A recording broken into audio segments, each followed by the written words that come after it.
Hi, Diego. Hi, Jeannie. Hey, how you doing? Mm. Hi. Uh, How's it going? Hi. I'm great. It's been a great morning. Oh, Mm. Yeah, I bet. First of all, congratulations on the film. Mm. I have had the opportunity to see it twice now. Wow. Um, the moment after the first big chase scene ends, a friend of mine leaned over and said, "I need to catch my breath." And I told him that was my second viewing. I told him like, "Oh, brother, you have no idea what you're in for." So, just congratulations on like the astounding reception. People are calling this like one of the great modern action films now. Um, Thank how you, does it feel Diego. to hear that? I think that how did we do it? I think they came about from an ambition. This ambition came from a friend 3 years ago, came from Los Angeles and told me, Bill, we haven't heard from you for a long time because since the earlier film you did, we thought you were dead, you know.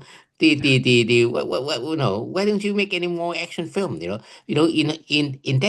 mean, in Hollywood, we haven't seen much action movie from Hong Kong or any kung fu martial art film anymore, So he asked me that whether I was dead, That started me of an ambition that, and then I call my friend Kenji and say, and Frank, I say, well, people was asking me whether I've been dead, So that mean that the world still remember, or the world still to maybe the world needs more action movie, and maybe from Hong Kong.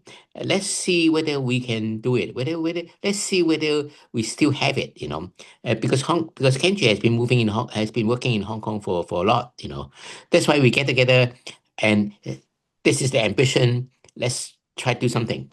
That's how it got started, you know.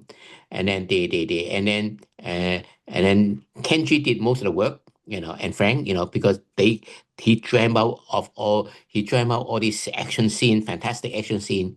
I only told them that I only gave them the instruction that let's try to outdo ourselves, Let's try to do something that will blow the mind away, of people.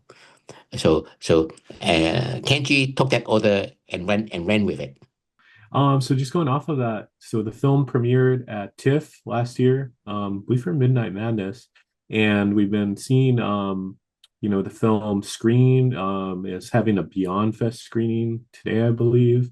How is it seeing this film, play at the festival and then connect with audiences, and now it's being released, on June 12th, just for more people to have eyes on it?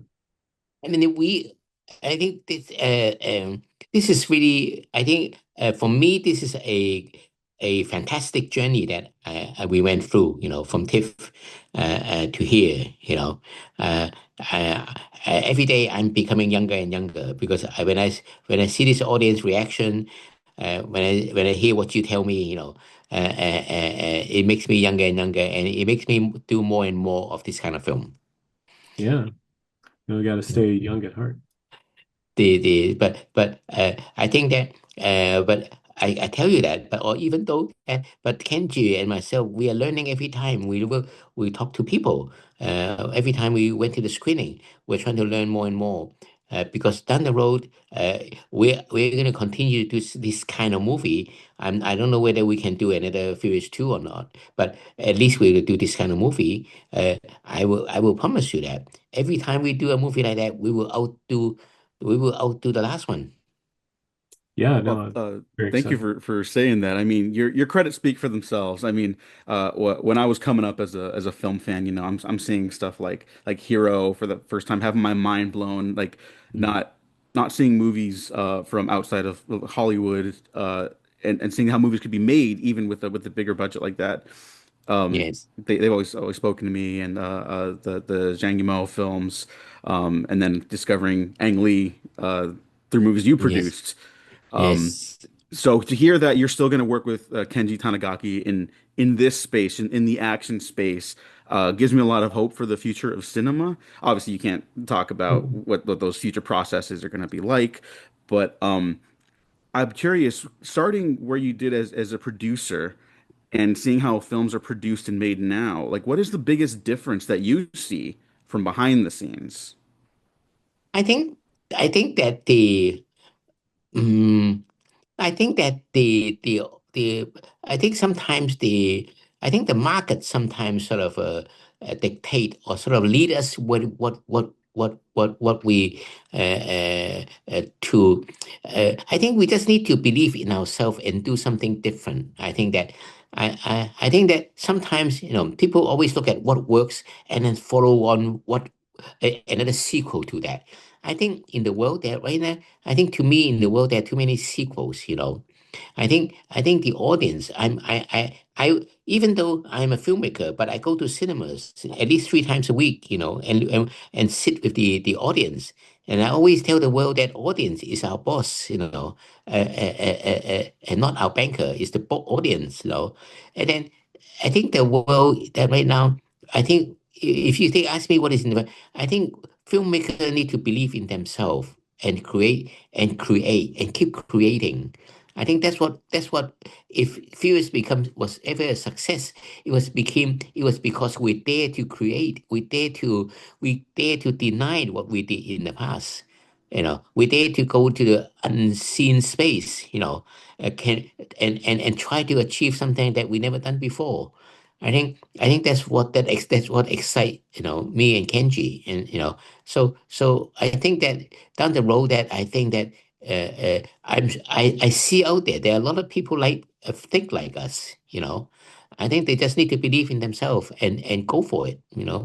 I think that, like you see, you will continue to see great movie. Oh yeah, of course. No, that's we believe in that too.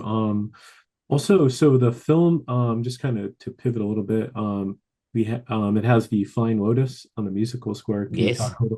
Can you talk a little bit just about having him on the soundtrack because he's done films before and composed as well for films too. Uh, well, the yes, because I think I spoke to Steve, and not many times, but I spoke to him a couple of times. I think that I saw his film. I think that we share the same passion in action movie. That's why we love his work. Because uh, uh, he's young, he's talented. We want to be in business with him. The so all I can say is an honor to be able to work with to have his track on our film. Yeah, no, it was a great soundtrack. It really really went with the fights and just like a lot of Yes, yeah, it was awesome. yes. Great guy. Very busy.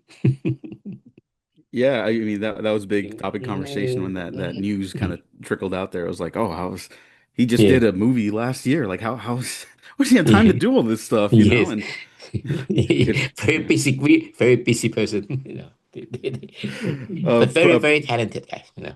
Yeah, remarkably so. Everyone in this film, like I truly believe that this is gonna stand the test of time and be recognized as one of the defining action films of this era. To hear that you guys are gonna keep consistently trying to raise the bar and try new things, it's a big inspiration. Gene and I write together. We're filmmakers as well as doing this podcast show. So everything you said just I think really spoke to us. I was like tearing up a little bit talking about like what the art of cinema can do. So I just wanted to end with a thank you very much for your films, this film as You're so well, nice. and the rest of your career. So just thank you for taking the time. This was a real true honor to talk Yes, to you. you're Yeah, so nice. Thank you, Diego. Thank you, Gene. yeah, I look forward to watching your films. Very Oh, much. thank you very thank you. much. You Stay keep at tuned. it. Keep at it. Don't stop. Yeah, Oh, never, thanks. never. Wouldn't dream of Yeah. it.